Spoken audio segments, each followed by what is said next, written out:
We the people of India, having Solomon, resolved to constitute India into a sovereign, socialist, secular, democratic republic, and to secure to all its citizens justice, social, economic, and political liberty of thoughts, expression, belief, faith and worship, equality of status and of opportunity, and to promote among them all fraternity, assuring the dignity of the individual and the unity and integrity of the nation. In our Constitute Assembly, this 26th day of November 1949, do hereby adopt,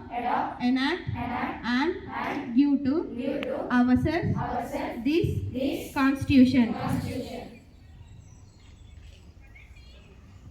భారతదేశ ప్రజలమైన మేము భారతదేశాన్ని సర్వసత్తాక సామ్యవాద లౌకిక ప్రజాస్వామ్య గణతంత్ర రాజ్యంగా నిర్మించుకోవడానికి ఈ పౌరులందరికీ సాంఘిక ఆర్థిక రాజకీయ న్యాయాన్ని ఆలోచన భావ ప్రకటన విశ్వాసం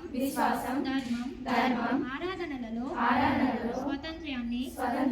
అంతస్తుల్లోనూ అవకాశాల్లోనూ సమానత్వాన్ని చేకూర్చుటకు వారందరిలో వ్యక్తి గౌరవాన్ని జాతీయ సమైక్యతను సంరక్షిస్తూ